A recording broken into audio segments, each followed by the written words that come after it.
Good evening students. स्वागत है आपका आपके अपने यूट्यूब चैनल स्टडी विद सुमन स्वामी पर। आज हम करने वाले हैं यूनिट 4 और जो कि हमारी ऑलरेडी चल रही थी। इसमें हम कर रहे थे ऑलरेडी लास्ट यूनिट का लास्ट टॉपिक जो है सोशलाइजेशन। है ये बीए पार्ट फर्स्ट और ये है इंट्रोडक्शन टू सोशोलॉजी का। तो हम ये करेंगे आज। अगला क्वेश्चन, समाजीकरण दे पद्धर जा पड़ाव, स्टेजेस ऑफ सोशलाइजेशन।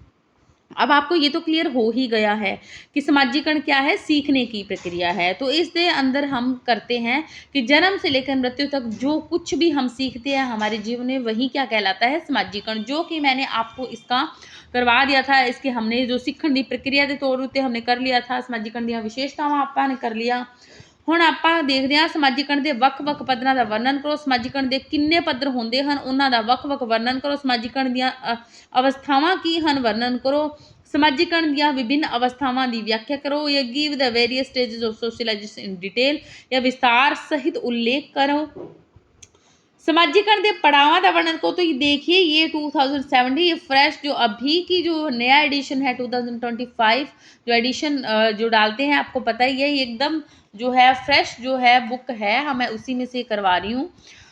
आप देखिए इसमें समाजीकरण के विभिन्न पड़ावां की चर्चा करो। तो ये इंपॉर्टेंट क्वेश्चन है, आप इसको याद रख लीजिए। पड़ाव, स्टेजेस या पद्धर एक ही बात होती है।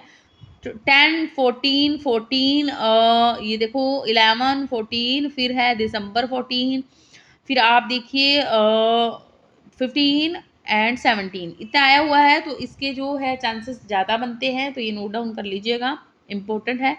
समाजीकरण की प्रक्रिया बहुत व्यापक है, ਜਿਹੜੀ ਬੱਚੇ ਦੇ जन्म तो ही शुरू हो जाती है। बच्चा ਜਦੋਂ जन्म ਲੈਂਦਾ है ਤਾਂ ਉਹ ਪਸ਼ੂ ਤੋਂ ਵੱਧ ਤੇ ਕੁਝ ਨਹੀਂ ਹੁੰਦਾ, ਕਿਉਂਕਿ ਉਸ ਨੂੰ ਸਮਾਜ ਵਿੱਚ ਰਹਿਣ ਤੇ ਤਰੀਕਿਆਂ ਦਾ ਪਤਾ ਨਹੀਂ ਹੁੰਦਾ ਅਤੇ ਉਸ ਵਿੱਚ ਸਮਾਜਿਕ ਜੀਵਨ ਦੀ ਘਾਟ ਹੁੰਦੀ ਹੈ। ਪਰ ਜਿਵੇਂ ਜਿਵੇਂ ਬੱਚਾ ਵੱਡਾ ਹੁੰਦਾ ਜਾਂਦਾ है, उस दे समाजीकरण की प्रक्रिया नाल चलती रहती है। अब आप देखें, सबसे पहले जब उसका जन्म होता है तब वह एक बच्चा होता है। जदों जन्म लेंदा है तो वो पशु तो वध ते कुछ नहीं होता, क्योंकि उसको कुछ भी पता नहीं होता है। धीरे धीरे टाइम के साथ साथ ਉਹ ਸਮਾਜ ਦੇ ਆਦਰਸ਼ਾਂ, ਕੀਮਤਾਂ, ਪਰਿਮਾਪਾਂ, ਨਿਯਮਾਂ, ਵਿਸ਼ਵਾਸਾਂ, ਪ੍ਰੇਰਨਾਵਾਂ ਆਦਿ ਨੂੰ ਗ੍ਰਹਿਣ ਕਰਦਾ ਹੈ। ਜਦੋਂ ਬੱਚਾ ਪੈਦਾ ਹੁੰਦਾ ਹੈ ਤਾਂ ਉਹ ਉਸ ਵਿੱਚ ਸਹਿਜ ਪ੍ਰਵਿਰਤੀ ਹੁੰਦੀ ਹੈ, ਪਰ ਸਮਾਜ ਦੇ ਸੰਪਰਕ ਵਿੱਚ ਆਉਣ ਤੋਂ ਬਾਅਦ ਉਹ प्रवृत्तियां सामाजिक आदतों में बदल जाती हैं। जैसे अब कुछ स्टेजेस हैं कि जब वो समाज के संपर्क में आता है, तो समाज के संपर्क में आने से ही वो क्या है, बहुत सारी ये चीज़ें हैं हमारे, कीमत है, परिमाप है, नियम है, व्यवस्थाएं हैं, प्रेरणाएं, जो प्रेरणा स्रोत जो उसके आदर्श होते हैं, उनसे वो बहुत कुछ सीखता है।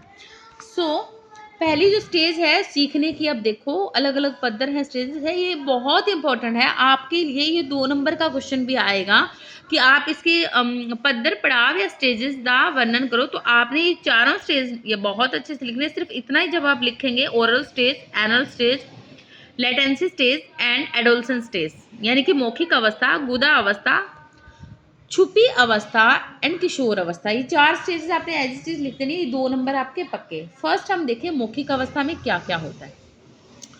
हैरी एम जॉनसन ने इन्हां 4 पद्धरां बारे विस्तार नाल दस्सिया है। उसके अनुसार मौखिक अवस्था बच्चे के जन्म तो शुरू हो जाती है तो उसके 1.5 साल के होने तक ही दी उम्र तक चले। अब 1.5 साल तक जब बच्चा रहेगा तब तक ये अवस्था चलेगी। इस पद्धर उत्ते बच्चा बोल नहीं सकता, ना ही बच्चा तुर फिर सकता। इस दे नाल ही वो अपनियां भौतिक जरूरतों नूं भी पूरा करन विच असमर्थ हुंदा है। उसनूं अपनियां जरूरतां पूरीआं करन लई मां उत्ते निर्भर होना पैंदा है।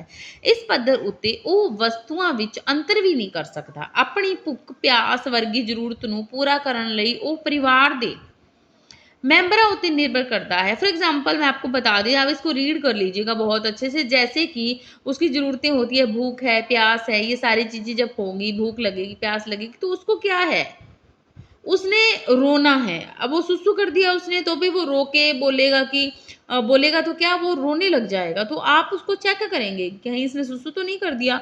सो चेक करोगे वो रोएगा, वो तो मौखिक अवस्था है जब वो बोल नहीं सकता सिर्फ रो सकता है, तो चेक करोगे अगर सुसु किया है तो डायपर चेंज कर दोगे आप, गीला है डायपर है या उसने पॉटी करी है तो वो भी आपको चेक करना है, यस बच्चा रो रहा है तो कोई उनको दिक्कत है।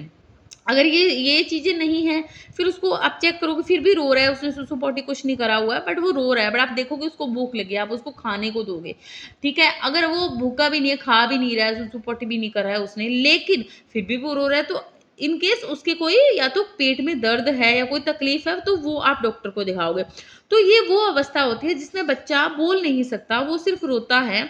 और इसके अलावा पार्सन्स क्या कहते हैं कि बच्चा इस अवस्था विच होरां दे मनोरंजन करने का साधन ਹੁੰਦਾ, सिंपल सी बात है। जब छोटा-छोटा क्यूट-क्यूट बेबी हमारे सामने होएगा, तो हम क्या है कि हम उसको बड़े प्यार करते हैं, उसको किस करने का सोचते हैं, हम उसको लाड करते हैं खूब सारा।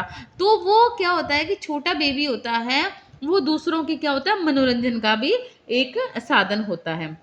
क्योंकि सब उसको प्यार करते हैं। तो मौखिक अवस्था ये होती है, 1.5 साल तक ये चलती रहती है और उसनू पसंद आउंदी है ते वो चीज़ उत्ते अपना अधिकार करते हैं। भी बच्चे जो चीज़ उनको अच्छी लगती है उस पर अपना अधिकार कर लेते हैं। इस विच बच्चा अपनी माँ दे नाल समरूपता ਸਥਾਪਿਤ ਕਰਨ ਦੀ ਕੋਸ਼ਿਸ਼ ਕਰਦਾ ਹੈ ਜਿਸ ਦੇ ਨਤੀਜੇ ਵਜੋਂ ਉਹ ਆਪਣੀ ਭੁੱਖ प्यास आदि दे नियंत्रण करना सीखता है।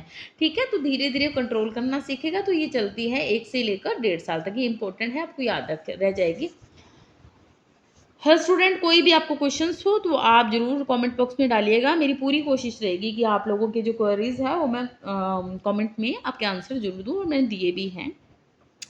ਐਨਲ ਸਟੇਜ ਦੇਖੇ, ਇਹ ਅਵਸਥਾ 1.5 ਸਾਲ ਤੋਂ 4 ਸਾਲ ਤੱਕ ਚੱਲਦੀ ਰਹਿੰਦੀ ਹੈ ਅਤੇ ਬੱਚਾ ਇਸ ਅਵਸਥਾ ਵਿੱਚ ਚੰਗੀ ਤਰ੍ਹਾਂ ਚੱਲਣਾ ਤੇ ਬੋਲਣਾ ਸਿੱਖ ਜਾਂਦਾ ਹੈ। ਕੁਝ ਹੱਦ ਤੱਕ ਉਹ ਆਪਣੀਆਂ ਜ਼ਰੂਰਤਾਂ ਦੀ ਪੂਰਤੀ ਆਪਣੇ ਆਪ ਕਰਨ ਲੱਗ ਜਾਂਦਾ ਹੈ। ਵੀ ਇਹ ਦੇਖੋ यहाँ से 1.5 से 4 साल तक ਕੁਝ ਹੱਦ ਤੱਕ ਆਪਣੀ 2 ਸਾਲ ਦੀ ਉਮਰ ਤੱਕ ਪਹੁੰਚਦੇ ਉਹ ਇਹ ਸਮਝਣ ਲੱਗ ਜਾਂਦਾ ਹੈ ਕਿ ਉਸ ਤੋਂ ਇਲਾਵਾ ਹੋਰ ਬੱਚਿਆਂ ਦੇ ਅਧਿਕਾਰ ਵੀ ਹਨ।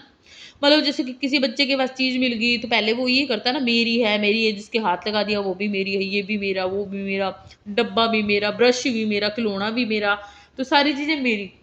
बट वो क्या यहाँ पर आ जाएगा, 2 साल का जब हो जाएगा, 2 साल की उम्र तक पहुँचते पहुँचते वो समझने लग जाएगा कि इसके अलावा और बच्चों के भी कुछ अधिकार है। भाई तू अकेला नहीं है कि तेरे को सब कुछ मिलता रहे यहाँ पे, ठीक है? और घर के अंदर अगर और बच्चा दूसरा भी है तो उसके भी वो भी तो बेचारा कुछ खेलेगा ना, ऐसे थोड़ी ना है भी तेरे को सब कुछ मिलता रहेगा। अधिकार भी ਹਨ ਅਤੇ ਉਹ जिन्नी मर्जी कोशिश कर लवे सारिया चीज़ों को प्राप्त नहीं कर सकता। ये चीज़ उसके दिमाग में आ जाती है कि देखो भाई अब सारी चीज़ें तुझे मिलेगी नहीं, तुझे सैक्रिफाइस और बच्चों के साथ में करना पड़ेगा, चाहे तेरे भाई बहन है या फिर कोई यहाँ पे फ्रेंड्स लोग जो तेरे माता पिता के फ्रेंड्स के बच्चे आ रहे हैं उनके साथ भी सैक्रिफाइस करना पड़ेगा, नहीं तो मम्मा चुपके से भी एक थप्पड़ लगा सकती हैं। सो अपनियां इच्छावां की पूर्ति ना होने ते उसनूं निराशा होंदी है। ये तो होता ही है, बच्चे को चीज़ नहीं मिलेगी तो बेचारा थोड़ा सा हो जाएगा निराश। ਇਹ निराशा उसनूं वार-वार होंदी है। इस निराशा कारण हौली हौली वो अपने उत्ते नियंत्रण करना सीख जाता है। ठीक है, इस समय उसनूं दंड ਅਤੇ इनाम ਦੇ लालच दे के उस ਵਿੱਚ ਚੰਗੀਆਂ ਆਦਤਾਂ ਪਾਉਣ ਦੀ ਕੋਸ਼ਿਸ਼ ਕੀਤੀ ਜਾਂਦੀ ਹੈ। ਇਸ ਸਮੇਂ ਉਹ ਪਿਆਰ ਪਾਉਣ ਤੋਂ ਇਲਾਵਾ ਪਿਆਰ ਕਰਨ ਵੀ ਲੱਗ ਜਾਂਦਾ ਹੈ। इस समय वो परिवार ਦੀਆਂ ਕੀਮਤਾਂ ਸਿੱਖਣ ਲੱਗ ਜਾਂਦਾ है, वैल्यूज़ क्या है, ਅਤੇ ਆਪਣੇ परिवार ਦੇ ਮੈਂਬਰਾਂ ਦਾ अनुकरण कर लग जाता है। जैसे बड़े जैसे करते हैं वैसे वो करेगा।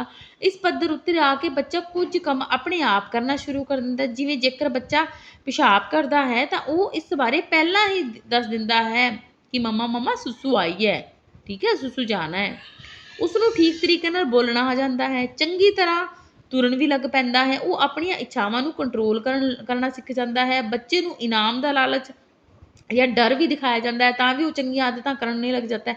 ਉਦਾਹਰਣ ਦੇ ਤੌਰ 'ਤੇ ਜੇਕਰ ਬੱਚਾ ਮਾਤਾ ਪਿਤਾ ਦਾ ਕਹਿਣਾ ਮੰਨਦਾ ਹੈ ਤਾਂ ਮਾਤਾ ਪਿਤਾ ਉਸ ਤੋਂ ਖੁਸ਼ ਹੋ ਜਾਂਦੇ ਹਨ, ਉਸ ਨੂੰ ਸ਼ਾਬਾਸ਼ੀ ਦਿੰਦੇ ਹਨ, ਉਹ ਜੋ ਵੀ ਮੰਗਦਾ ਉਸ ਨੂੰ ਦਿੰਦੇ ਹਨ, ਉਸ ਦੀ ਤਾਰੀਫ ਵੀ ਕਰਦੇ ਹਨ। ਪਰ ਜੇਕਰ ਬੱਚਾ ਕੋਈ ਗਲਤ ਕੰਮ ਕਰਦਾ ਹੈ ਤਾਂ ਉਸ ਨੂੰ ਡਾਂਟਦੇ ਹਨ, ਥੱਪੜ ਮਾਰਿਆ ਜਾਂਦਾ ਹੈ ਜਾਂ ਸਮਝਾਇਆ ਜਾਂਦਾ ਹੈ। ਇਸ ਸਮੇਂ ਉੱਤੇ ਆ ਕੇ ਬੱਚਾ परिवार ਦੀਆਂ ਕੀਮਤਾਂ ਨੂੰ ਗ੍ਰਹਿਣ ਕਰਨਾ शुरू कर ਦਿੰਦਾ ਹੈ ਤੇ ਉਸ ऊपर परिवार के मेंबरों का प्रभाव पैना शुरू हो जाता है। तो इस तरह से वो बहुत सारी चीज़ें जो है सीखता है।